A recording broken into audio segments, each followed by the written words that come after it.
with the suspensions. I do. I want to say this first, though. I saw this a lot yesterday, the Malice in the Palace 2. I can remember watching the Malice in the Palace in my dorm room. I was watching this game live the other night. Two very different things. Absolutely. Two very different things. Let's not equate those two things. So first of all, LeBron instigated it 100%. He didn't do anything to escalate it afterwards. Isaiah Stewart, after initially being fairly reserved in his reaction, started to taste his own blood. And we all know what that's like. He went into a fit of rage. He escalated the situation. He probably did deserve more games than LeBron, but I think 2 games is fair. Well, for me personally, I disagree. I thought it should have been more. I don't have a problem with it being 2 because I think the kid is a good kid and he's only 20 years of age and people make mistakes. And if you're looking at it through that lens, I have no issue with it. But the NBA is a business and you have folks that are patronizing your product. And the reality of the situation is that we all have to pay attention. We have to live in the real world and understand how the NBA is looking at it and what kind of detrimental effect they believe something like that being tolerated could potentially have on them. So I'm going to go into detail. We saw LeBron clearly instigated it. He was wrong. And I have no problem if LeBron had gotten a couple of games. If he had gotten a couple of game suspensions instead of just 1, it wouldn't have bothered me in the slightest. I don't think that he intended for that to happen, meaning for the guy to be bleeding. And I think you saw instantly what his reaction is. Like, I really messed up. My bad, the whole bit. So I think you saw LeBron doing that. And then we hear that he tried to reach out and call him thereafter. Neither here nor there. Isaiah Stewart had to be restrained. Can you count the amount of people he had to be restrained by?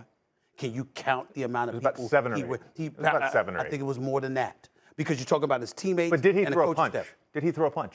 Well, you could. No, he did not. He did not leave the court in a timely manner. Hold on, Jay. No. But he no, didn't Jay, throw a punch. No, You're Jay, talking stop. about a product. Jay, stop. He did not throw a punch. Stop, Jay. He didn't throw a punch. He ran over a few people.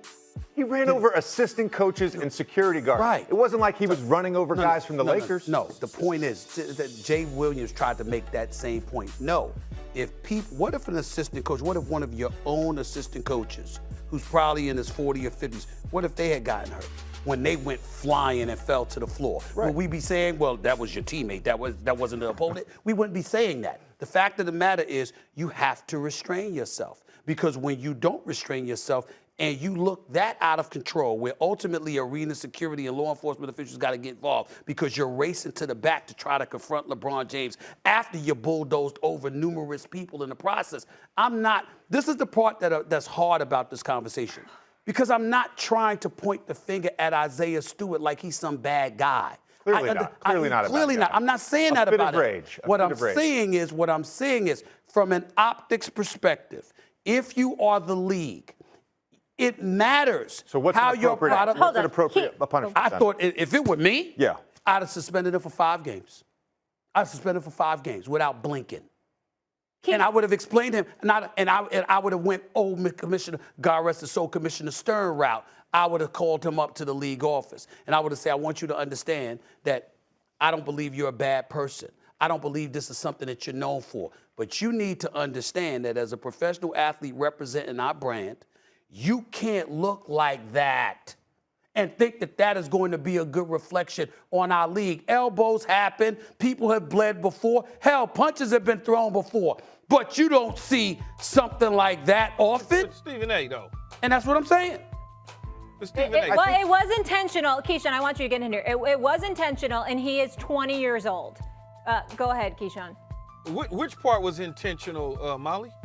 LeBron elbowing. He didn't mean to give him no, wait, hold on. Let me finish this thought. He didn't mean to give him a bloody face and all that, right? Right? But the elbow didn't just magically go up in the air.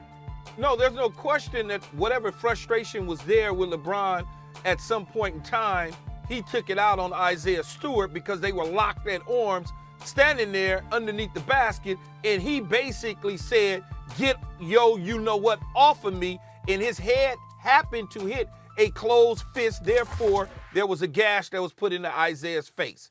He did not do it intentionally. LeBron deserved to be suspended. Isaiah, based on, like Stephen A said, running out there, being looked at as out of control, escalating the situation, because you never know how that thing might turn. You just don't know.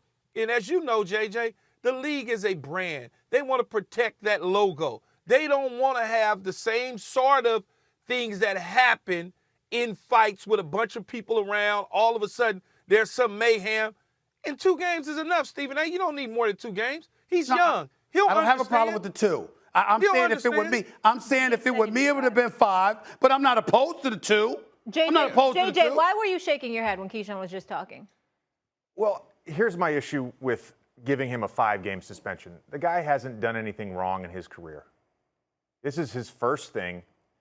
He's clearly mad. Yeah. He's bleeding all over the court. Yes. No one was hurt. And to Stephen A's point earlier, I'm sure the league is going to have a long conversation with him. I'm sure the front office of Detroit is going to have a long conversation with him.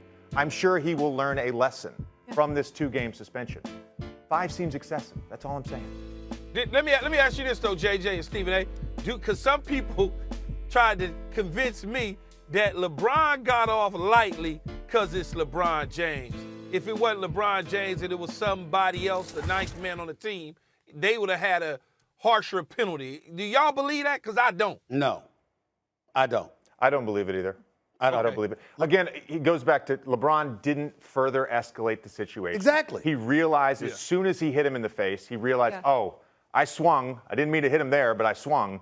Yeah. Let me try to de-escalate this, and he tried to. And the problem that I have with everybody, and I'm not saying you, Jay, but the problem that I have with everybody who shares your position is that they're absorbing it as